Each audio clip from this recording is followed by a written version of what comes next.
کرد دروار بروار این ایجاده شاه گفتم بیو خورا خدمت دگاسین سما گاسین احتیاط کنیم بچه‌ها این ماشینا بشناسه اگه کس داکیومنتاش نیافته سمی ملسو میگه هیچشون نیست هیچشون نیست میگه در کورس ویدیو ویزم این نوروش با اگر وزمینش در تلگرام میشیم بله برادر عزیز من نگاه کردم نوروش رو کردم به حدی بعد بیرحمانه بعد زاگیان مقصد ما در تلگرام میمونم страшно شد در تلگرام بگویل انگاری بدونی تماشا السلام علیکم جون تمام بگو رقم خدا جوینا اینا نمره ماشینش چای قدیم بود یا جویا گرانیت صدر اومدیم پیش ما اومد بود ما خور رفتم های کدوم است اینا ماشین آدمو اینا آدم بچه‌ها حتیات کنین بچه‌ها هم آدمو تیت پیچیده یا شاید پاساژیری ما را دادن های کرد برآمد پیش ما بو ما را زنگ زده بود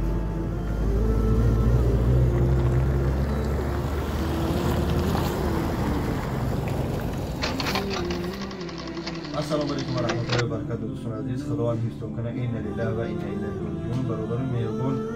دینا امروز جمعه از روستیش جمعتون مبارک کنه میتونم کلی بیگاه میبره نماز فجر و شنبه میبره دوستان مهربان برادران ما روز پنجشنبه سحر از طرف گرانیس میگردن میام 5 نفر در ماشین مقصد اول میکنم خدا رحمت و مغفرت کنه برادرایی که از اینجا داشتن و شخصانی که بیمارن در بیمارخانه صبر جمیل به اهل بیت خدا شکر شما دوستان عزیز خیلی بعضی برادرایی که از طرف مرددار و مقصد فقط از طرف همون شفیار هستن از طرف مرددار نیستن برای که یک قسمش اومدن همجا سحری مادرها اومدن 3 نفر بود 3 نفر مادر اومد و یک برادر دیگه اومدن مقصد 6 نفر ما یعنی که رفتی کاری خود ما سیتواسیون را فهمیدیم که مقصد همجا 4 تا بگیم پس ردم 4 تا ضرر دیده جبر دیده 2 تاش مرده مقصد از جانبی مرده ها بودن و تاییش بیمار است سومه که دهمی کرته شما کرده بود یک جون خیلی خمس میتیم سومه در کرته همی برادر جمع میشوه همی 4 تقسیم میشوه مقصد که یک برای همی 2 تا مرده و مقصد برابر تقسیم میشوه شاید از این جانی بود شاید که مقصد از آب و روش بود مقصد همی ها گفتن همجا که ما مرده ما شرایط داریم از اول گفته بودن که ما شرایط نداریم کمک کنن اومدن به اینجا وقتی ما فهمیدیم شو رفتی کاریا گفتم ما شرایط داریم شما مثلا مرده ما میگیریم میبریم دعوا به یگان چی نداریم خداوند خیر شانتیا که در این حالتی وزمین طرفی مقصد همی مورا فهمیدن یعنی طرفی آدمی که اینا وضعیت وشتگی نمیجه برادر که صاحب ماشین هم صاحب مقصد ضرری کم دیگه فهمیدن اومدن دسته بالا رفتن اما یک مرده دیگه خطی مقصد 2 برادری که وزمین است بگیم در بالنیسا حالت وزمین باز من سخن ایورا میتیم بو لنگره میتیم سوات کار صحبت کنه نقل کنه ان شاء الله با فهمی که گام ندارم بو لنگره شروع کنم سلام علیکم برادر عزیز امیدوارم که خوب هستین صحت سلامت هستین برادر عزیز خیلی کاکا بوجون خیلی گپ زد مقصد هم که اومدن رفتن یعنی که برادر عزیز مقصد ما این نیست که کدامش که رفت ما یگم چیز نداریم دوستای پاسای نوارن ببینند نواری که موزی گرفته سمیش پاسایی هم نش نو در اینجا پرابلم برادر عزیز پرابلم اساسی این است که همه بچه ها زاگیان یکتش میون شکستگیان خیلی اکا میونای خوارهای هوشم خیلی دریدگی های خیلی یعنی که برادر عزیز یکتش میون زاگی شکستگی اما ایش که خیلی گرفته هایشون میون شکستگی رو ما گرفته آمد مقصد میونش زاگی شکستگی برادر عزیز برای ایناش امی سحر بود داجه سون گفته سابدن خیلی بود نه داجه سون گفته سابدن که به سون قبولش نمیکنه خیلی که الحمدلله درو واردنش مقصد پالبوم سون در کار میشه برادر عزیز نگاه کنیم برادر عزیز ما مقصد نمیگیم که برادر عزیز شما میخواهی نمیخواهی یاردم کنیم و چه زور است کدامی که زور تو میرسه برادر عزیز دستگیری کنیم این برادر در می فلاکت غلطیدگی هست خیلی خدا که دعا میکنیم که در این فلاکت نغلطن خیلی که شیده کار شیده برادر عزیز کدامی که زور تو میرسه برادر عزیز یاردم کنیم دستگیری کنیم کدامی که زور تو نمیرسه برادر عزیز просто навора паҳн кунем дастаи иншоалло ки бародарое ки ёрдам мекунанд дастгирӣ мекунанд мақсад рӯзи ҳамин пайстии бародарода дар баршон бистанд ана инҷа бародарое ҳастанд бародарои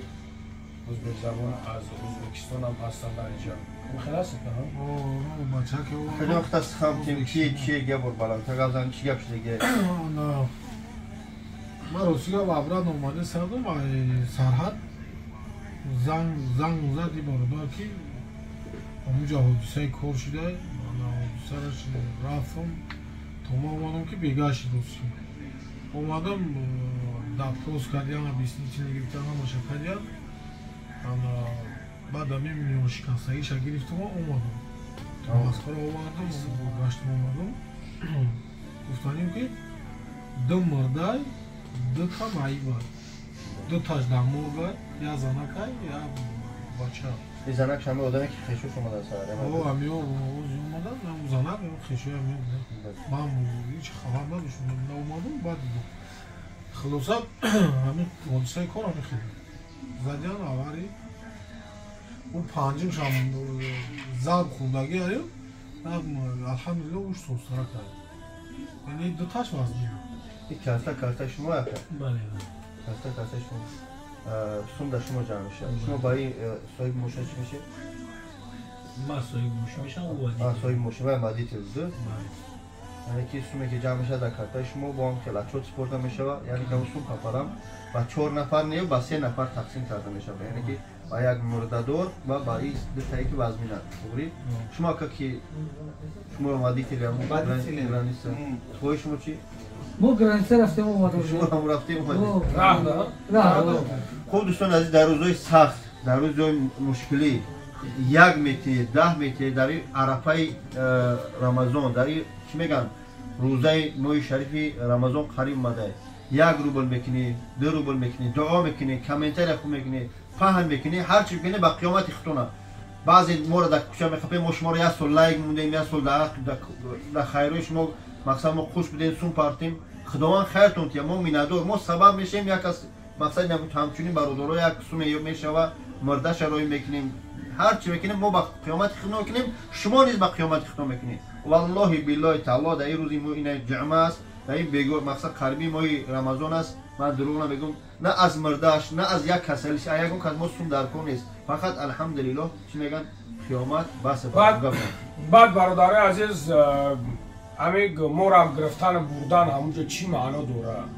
بله همون خیلی است که مقصد ما همونجا میریم چیکار میکنیم برادر میره در اونجا یکمش راست خود زیادیه در اونجا رفتنش خودش ایجا با اونجا شبگو دیمش که همینجا خواستیم مقصد یک بشینیم یک جویا گپ زنیم بگیم برادران نمیخواد کوشش نمیتاری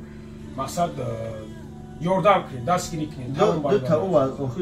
دو باره که ما قطعی رفتیم با اوجرا یک تاش به صحیح بود و بیچاره مادر هیچ کنه داشتن این دیمش که یک باره 7 کس بود در باری او برادر هیچ کنه بود الحمدلله تو ما درا گفتیم که این برادر یک چگری بود و یوش جو واش گرفتوار و یوش گرفتوار یا ماشین دیگه گرفته و نه تا دیگه شه ها گرفته دو معیب دیگه رو وارد اوش قوارغا و الله برکتش نه الحمدلله که برادر پس بایتون چه الحمدلله که مقصد هست یعنی همچنین برادرو حاضی مقصدی سوم جمع کردن ما با خاطر خدا با خاطر همون مردها با خاطر همون معیوبا و با خاطر این برادرها که دستگیرش کنیم 100 روبل میپرتو 200 روبل میپرتو و کار شما کار قیامت شما نیتی دلی قلب شما را الله بدونه و خلاص دیگه ما با هیچ کس کار نداریم خداوند خیرتون تیا کرتا برادر نمره برادر زنگ زنی قطع صحبت کنی در کوش ویدیو ویزو خیلی نوروش با اگر وزمینوش در تلگرام میشه میپرتویا بله برادر عزیز من نگاه کردم نوروش آویم کردم به حدی بعد بیرحمانه بعد زاگیان مقصد ما در تلگرام میمونم مقصد بدرین تلگرام در تماشا کنین ببینینشون خیلی برادر عزیز داشون دو کنین چو بکنین دیگه هیچی بس سر فرزند یادم هر چی اوید بگذرد نصیب تقدیرش روزی بوده اومد خداوند جوشن بر چو میکنین بله یک چی بگم یک چی بیسم نکشش ولی از اون هم تا نکشش بود منتج نکنیم جشن بود بیسم بگم بینیم هم تا نکشش هم جشن برادر عزیز بسیار کمی حرام خون میگه این از یک دوستان عزیز الحمدلله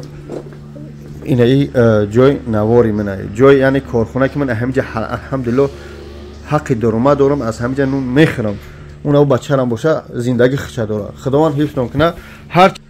نوار دهقانی شده که در کانال تو میشه ما دهقانی بعدش کردم این برادرم مقصد صاحب کارتا صاحب میمونم ماشین ضرر دیده این برادری که رحمت کنه پدرش نگرفته کی آورده هم بیمار آورده دیگرش آورده است و یوش در مورگن که نمیدونم دایی خدنایی میتیانش یا بعد پرز نمیتیان خداوند حفظ کنه رحمت باری دستگیری تو یا رنگ هم نوار خودم کردم سوی استراحت نشه در تلگرام بابوی لنگری بدونی تماشا کنید السلام علیکم و رحمت الله حکجون تمام مگن رقمای خودت نمره خودت کارتای خودت خدا نگهدار با گذشتگی و صبر جمیل با بیمارش ان شاء الله چیزی کشید بعد با برادر ان شاء الله که میگم بله خدا نگهدار خب